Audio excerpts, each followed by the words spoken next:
እስካሁን ሰዓት ድረስ ውስጤን አላስተዋልኩም። ድምፅ ወደ ሰማሁበት አቅጣጫ ስዞር ሙስጠፋ በትዝብት ይመለከተኛል። እንደማፈር ብዬ ሙስጤ እንዴት ነህ ብዬ ሀፍረቴን በፈገግታ ለመደበቅ ሞከርኩ። ሙስጤ ተጫዋችን እና የማያስፈራ ቀለል ያለ ሰው ነው። እኔም ለማዳ በመሆኔ ለመግባባት ጊዜ አልፈጀብኝም። የኮስታራው ኡስማን ዛሬ ጥርሶቹ መሳቅ አላቆመም። ፊቱ የደስታ ብርሃን ያበራል። እኔም ከሱ ጋር መሆኔ ደስታ፣ ምቾትና ሰላምን ፈጥሮልኛል። ልቤ በደስታ ብዛት ሰክራ ትፈነጥዛለች። ከሚወዱት ሰው ጋር እንደመሆን ምን የሚያስደስት ነገር አለና። የሁሉንም ያህል የቆየን ሳይመስለን ሰዓቱ ለካ ሄዷል። መለያየት ባንፈልግም ግዴታ እንለያያለን። ከፋኝ። ደስታዬ እንደ ጉም በኖ ጠፋ። ደስታዬን እና ልቤን አለሜ ጋር ትቼ በዲን አካሌን ይዤ ተመለስኩ። ገና ስለየው ይናፍቀኝ ጀመር። ስንገናኝ ፍቅሩ ጨመረብኝ። እንደ ከፋኝ ቤት ደረስን። ሀዩ ፈራርሻ ቡና አፍልታ ጠበቀችን። እንደዚህ ተፈራርሾ ካየሁ ወራቶችን አስቆጥሬያለሁና ደስ አለኝ። ሀዩን ሳምኩና የፈንዲሻ ሳህኑን አቅፌ ተቀመጥኩ።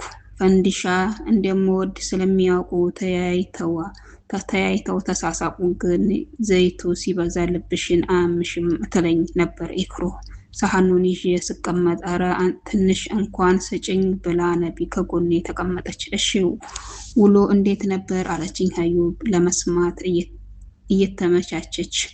ስለ ውሎአችን ስነግራት በአይኗ ንግግሬን ስጨርስ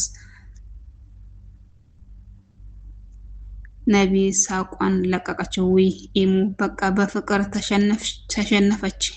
ያቺ ፍልቅልቅ የምትለው አይከፋሽ መሳቅ ማቆም የማይሆንላት ኢማን ዛሬ በፍቅር ወድቃ የደስታዋን ቁልፍ በኡስማን ተሰርቃ ህልናዋ በሱ ስር ወድቆ ስሜቷ ከሱ ስሜት ጋር ተቆራኝቶ ደስታው የሚያስደስታት ሀዘኑ ህመም የሚሆንባት ፍቅሩ አቅም አሳጥቷት ሳይ የእውነት አዘንኩላት። እስካሁን እኮ ስንመጣ አኩርፋኝ ነበር። አሁን ስለሱ ሲነሳ ተመልከች እንዴት ጥርስ በጥርስ እንደምትሆን አለችና የፌዝ ሳቋን ለቀቀችው። የፍቅርን ሀያልነት የሚያውቅ ያውቀዋል። እስኪ ያንቺንም ተራ ሲደርስ እናይሻለን አለች ሀዩ።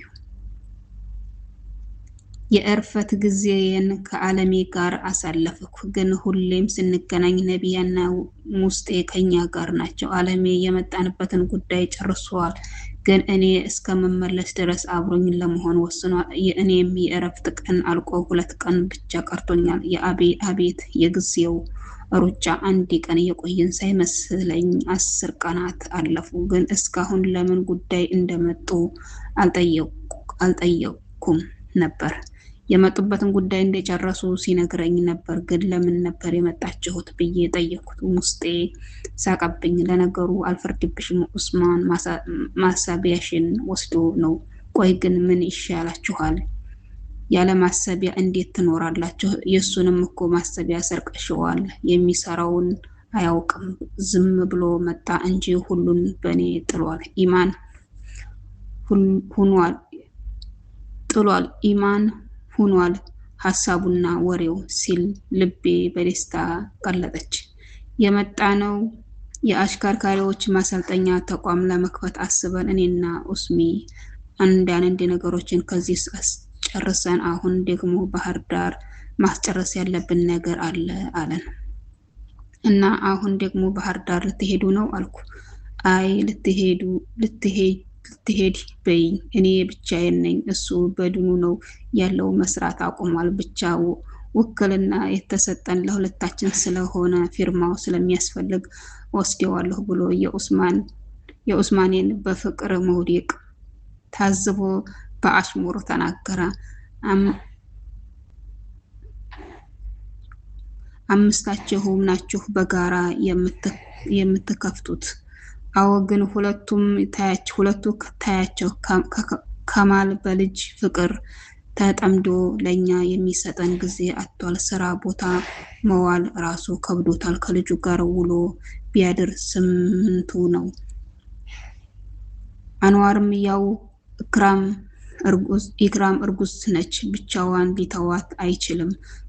ከአቡኪ ይሄ ይሻላል ብዬ ባመጣው እንደዚህ ያለ ልብ መወዛወዝ ሆነ ስራው አለ። የሙስጤ አሽሙር ስለበዛበት ቆይ ግን አንተ የራስህ አይታይህማ? አንተ ከሪማን ወዲህ ቀን ሌሊት ማልቀስ አልነበረ እንዴ ስራህ?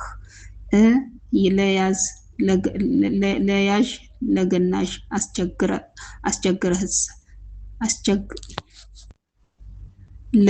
ለያዥ ተገናዥ አስቸግረህ ዛሬ አንተም በእኔ ላይ ለመሳቅ በቃህ ብሎ አለሜ ጥያቄ አዘል ንግግሩን ጨረሰ። አለቅሽም አብጅም አልቀረሁም። አላህ ዱአዬን ሰምቶኛል።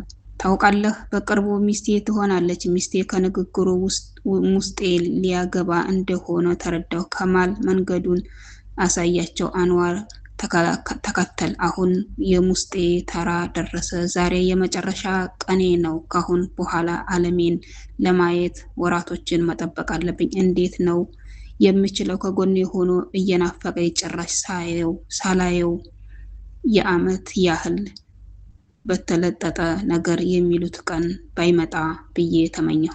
ግን ምን ዋጋ አለው? ሰዓቱ መቆጠሩን ሳያቆም ፀሐይ ቦታዋን ለጨረቃ ለመልቀቅ አኮበኮበች።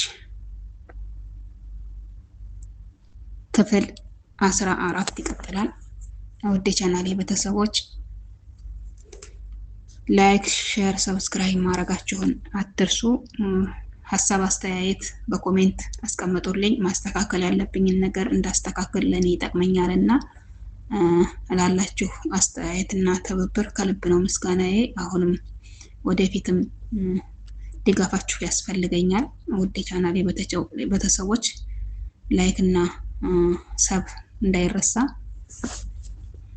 በቀጣይ ቪዲዮ እስከምንገናኝ ለዛሬ የተቀረበው ቪዲዮ ይችን ተመስላለች። ሁላችሁም በያላችሁበት ሰላማችሁ ብዙ ትርፍርፍ ይበልልኝ እያልኩኝ ለዛሬው በዚህ ሰነባበታለሁ። መልካም ጊዜ ለሁላችሁ።